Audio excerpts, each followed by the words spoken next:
আসসালামু আলাইকুম বন্ধুরা, আশা করি আপনারা সবাই ভালো আছেন। নতুন আরেকটা ভিডিওতে আপনাদের সবাইকে স্বাগত জানাচ্ছি। সৌদি আরবে যে সকল নতুন প্রবাসীরা বর্তমানে আসার পরিকল্পনা করতেছেন, আপনারা বিভিন্ন মাধ্যমে বিভিন্ন সিস্টেমে সৌদি আরবের ভিসা নিচ্ছেন। অ্যাকচুয়াল অনেককে বলা হচ্ছে কোম্পানির ভিসা, অনেককে বলা হচ্ছে ফ্রি ভিসা, অনেককে বলা হচ্ছে আমেল আইডি ভিসা। এই ধরনের কথাবার্তা বলে আপনাদেরকে অ্যাকচুয়াল ভিসা দেয়। আসলে ভিসার তথ্যর সাথে কথার মিল রয়েছে কিনা এটা চেক করা অত্যন্ত গুরুত্বপূর্ণ। আপনারা যে সকল প্রবাসীরা বর্তমানে সৌদি আরবে আসতেছেন, আপনাদের ভিসাটা অত্যন্ত গুরুত্বপূর্ণ চেক করা। কারণ আপনাকে যদি কোম্পানির ভিসা বলা হয়, আসলে কি ওইটা কোম্পানির ভিসা আর ওইটা কি কোম্পানির ভিসা নামে উল্লেখ করা রয়েছে, আপনাকে যে ভিসাটা দেওয়া হচ্ছে এই ভিসাতে কোন কোম্পানির তথ্যগুলো দেওয়া হয়েছে, নাকি আপনার সাথে কোনো বাটপারি করা হচ্ছে, এগুলো কিন্তু অ্যাকচুয়াল আপনাদেরকে বাংলাদেশ থাকা অবস্থায় চেক করা অত্যন্ত গুরুত্বপূর্ণ। আর ভিসা আপনি চেক করতে পারবেন শুধুমাত্র আপনার পাসপোর্ট নাম্বার দিয়ে। আপনার পাসপোর্ট নাম্বার দিয়ে যেহেতু আপনি আপনার নিজের ব্যক্তিগত ভিসাটা চেক করতে পারবেন, তাহলে অবশ্যই যেই ফোনটা দিয়ে আপনি এই ভিডিওটা দেখতেছেন কিংবা যে মাধ্যম থেকে এই ভিডিওটা দেখতেছেন, ওই সিস্টেম থেকেই কিন্তু আপনি আপনার নিজের ভিসাটা চেক করে দেখতে পারবেন। আজকের এই ভিডিওতেই আমি আপনাদেরকে পাসপোর্ট নাম্বার দিয়ে আপনার ভিসা হয়েছে কিনা, আপনার ভিসা কোন ক্যাটাগরির, আপনার ভিসা আমেল মঞ্জিল, আমেল আইডি নাকি আমেল সাওখাস, এবং আপনার ভিসাটা অ্যাকচুয়াল ওয়ার্ক কোনো ভিসা কিনা, অথবা আপনার এই ভিসাটা কোম্পানির কোনো ভিসা কিনা, এগুলো আমি আজকের এই ভিডিওতে চেক করে দেখানোর চেষ্টা করব। আপনারা ধৈর্য সহকারে ভিডিওটি দেখার চেষ্টা করবেন। তার পাশাপাশি দেখানোর চেষ্টা করব ভিসা অ্যাকচুয়াল স্ট্যাম্পিং সম্পন্ন হয়েছে কিনা। এগুলো অবশ্যই দেখতে পারবেন আজকের এই ভিডিওতে। আমি রেকর্ডের মাধ্যমে আপনাদেরকে আজকের এই ভিডিওতেই দেখানোর চেষ্টা করব কিভাবে আপনার ভিসাটা আপনি নিজে নিজে এই যাবতীয় তথ্যগুলো চেক করতে পারবেন। সেজন্য আমরা চলে যাব আমাদের স্ক্রিন রেকর্ডের মাধ্যমে আপনাদেরকে দেখানোর চেষ্টা করব। চলুন আমরা স্ক্রিনে চলে যাই। আমি আপনাদেরকে ফোন দিয়ে দেখানোর চেষ্টা করব যে কিভাবে অ্যাকচুয়াল সৌদি আরবের ভিসা আপনারা আপনাদের ফোন দিয়ে চেক করতে পারবেন। সেই জন্য একটা লিঙ্ক আপনাদেরকে এখানে লিখতে হবে, visa.mufa.gov.sa। এই লিঙ্কে আপনাদেরকে অবশ্যই ক্লিক করতে হবে।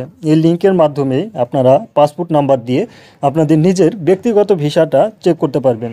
তো এইরকম একটা ইন্টারফেস আপনাদের সামনে শো করবে। আপনারা এখান থেকে যে আরবি মোডে রয়েছে ইংলিশ করে নেবেন। ইংলিশ করার জন্য আমি মার্ক করে দেখালাম, এই বাটনটাতে ক্লিক করলে সাইডটা এই সাইডে চলে আসবে, মানে বাম সাইডে লেখাগুলো চলে আসবে। এখান থেকে আপনাদেরকে যে কাজগুলো করতে হবে তা আমি আপনাদেরকে মার্ক করে দেখাচ্ছি। এখানে আপনাদের পাসপোর্ট নাম্বার দিবেন, এখানে আপনাদের কোথায় থেকে ভিসাটা স্ট্যাম্পিং করতেছেন সেটা সিলেক্ট করে দিবেন, মানে আপনার কান্ট্রি সিলেক্ট করবেন। তারপরেই হচ্ছে আপনারা সে কান্ট্রির কোথায় থেকে সিলেক্ট করতেছেন, মানে ঢাকা সিলেক্ট করতে হবে, এবং ভিসা টাইপ ওয়ার্ক সিলেক্ট করে ক্যাপচার কোডগুলো ওই বক্সে দিয়ে সার্চ করবেন। সার্চ করার পর আপনাদের সামনে যে ইন্টারফেসগুলো আসবে, আমি হাইড করে রাখতেছি কারণ প্রাইভেসির কারণে এই বিষয়গুলো হাইড করা অত্যন্ত জরুরি, সেই জন্য আমি হাইড করে রাখলাম। এখানে আপনারা যে বিষয়গুলো দেখবেন তা হচ্ছে স্পন্সর নেম। আমি আপনাদেরকে অবশ্যই স্পন্সর নেমের কথা কিন্তু ভিডিওতে বলেছি। আপনাদের স্পন্সর নেম দেখাটা অত্যন্ত জরুরি, কারণ স্পন্সর নেমটাই হচ্ছে আপনার কোম্পানির নাম। আপনার কোম্পানি কোন কোম্পানিতে যাচ্ছেন, সেই কোম্পানির নাম কি, কোথায় থেকে আপনাকে ভিসাটা দেওয়া হলো, এই বিষয়টা কিন্তু ভিসার মুফাতে উল্লেখ করা থাকে। আমি মার্ক করে আপনাদেরকে দেখাচ্ছি, এটা কিন্তু একটা কোম্পানির নাম। আর নিচে এই পেশা, আপনার পেশাটা কিন্তু নিচে লেখা থাকে। পেশা এবং কোম্পানির নাম এই দুইটা বিষয় অত্যন্ত গুরুত্বপূর্ণ। এই দুইটা বিষয় আপনাদেরকে ভালোভাবে দেখতে হবে। এই দুইটা বিষয়তে আপনাদেরকে অনেক ধরনের বাটপারি থাকে, এটা আপনারা চেক করে যাচাই বাছাই করে দেখে নেওয়ার চেষ্টা করবেন। এবং আপনার যে পেশা, এই পেশাটাও আপনারা ভালোভাবে খেয়াল করে দেখে নেওয়ার চেষ্টা করবেন। কারণ আপনি একটা পেশাতে আসতেছেন, অন্য আরেকটা পেশাতে কাজ করবেন, সেই ক্ষেত্রে যদি পুলিশ আপনাদেরকে আটক করে ফেলে আপনি একটা সমস্যায় পড়ে যাবেন। আপনি এই বিষয়গুলো ভালোভাবে চেক করে নেবেন। আমি ভিসার মুফা চেক করে দেখালাম। এখন অ্যাকচুয়াল এই ভিসাটা আপনার স্ট্যাম্পিং হয়েছে কিনা এটা চেক করার জন্য আপনাকে যে কাজটা করতে হবে তা হচ্ছে আপনাকে অবশ্যই অ্যাপ্লিকেশন নাম্বার ম্যানেজ করতে হবে। আপনি মুফাতে অ্যাপ্লিকেশন নাম্বার পেয়ে যাবেন, কারণ আপনার কোনো প্রকার এজেন্সিকে বলার প্রয়োজন নেই যে আমার অ্যাপ্লিকেশন নাম্বারটা প্রয়োজন, কারণ এজেন্সিকে যদি বলেন সেই এজেন্সি মনে করবে যে আপনি অনেক কিছুই জানেন, সেজন্য কিন্তু তারা দিবে না।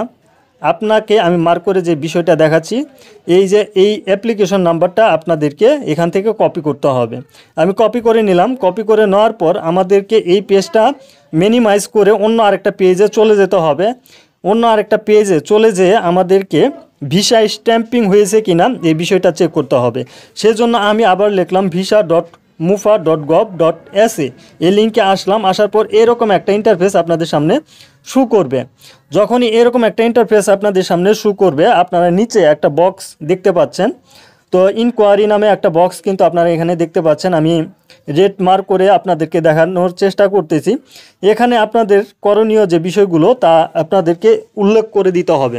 আর এই বিষয়গুলো উল্লেখ করার জন্য আপনারা এই নিচের বক্সটাতে অ্যাপ্লিকেশন নাম্বার, ভিসা অ্যাপ্লিকেশন নাম্বারে সিলেক্ট করলেন। অ্যাপ্লিকেশন নাম্বারে সিলেক্ট করার পর পরবর্তীতে আপনাদের যে অ্যাপ্লিকেশন নাম্বারটা এই বক্সে দিয়ে দিতে হবে। এই বক্সে দিয়ে দেওয়ার পরে আপনাদেরকে পরেতে আপনাদের পাসপোর্ট নাম্বার, ওই পাসপোর্ট নাম্বারটা দিতে হবে। আর এই ক্যাপচার কোডগুলো যে রয়েছে, এই ক্যাপচার কোডগুলো এই সাইডের বক্সে, মানে বাম সাইডের বক্সে আপনাদের লিখে দিতে হবে। তো আমি এই ক্যাপচার কোডগুলো লিখে দিলাম।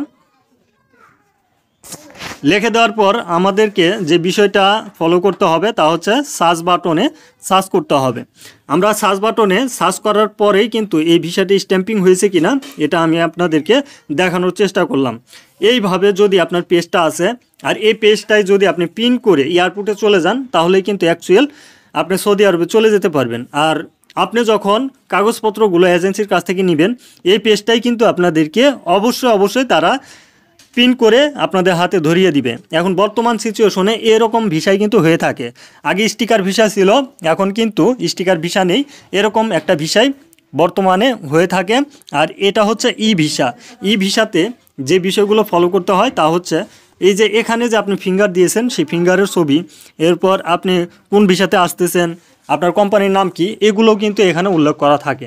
আশা করি যেই তথ্যগুলো আজকের এই ভিডিওতে আমি আপনাদেরকে দেখানোর চেষ্টা করলাম আপনারা বুঝতে পারছেন। আজকের ভিডিওটি এ পর্যন্তই, চলুন মূল ভিডিওতে চলে যাই।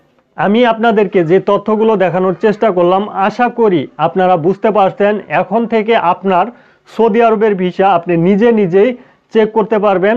এজেন্সির আগে আপনি জানতে পারবেন আপনার ভিসাটা স্ট্যাম্পিং সম্পূর্ণ কিনা, আপনার ভিসাটা কোন কোম্পানির ভিসা, আপনি কি কাজে সৌদি আরবে আসতেছেন, এই ভিসাটা আমেল মঞ্জিল কিনা, আমেল আইডি কিনা, এগুলো আমি আজকের এই ভিডিওতে আপনাদেরকে জানানোর চেষ্টা করলাম। তারপরেও যদি আপনাদের কারো কোনো প্রশ্ন এবং তথ্য জানার থাকে, ভিডিওর কমেন্ট বক্সে আপনারা আমাদেরকে কমেন্ট করতে পারেন। সেই কমেন্টের উপর ভিত্তি করে পরবর্তী ভিডিও আপনাদের সামনে আনার চেষ্টা করব। আজকের ভিডিওটি এ পর্যন্তই। ধন্যবাদ সবাইকে। সালামু আলাইকুম।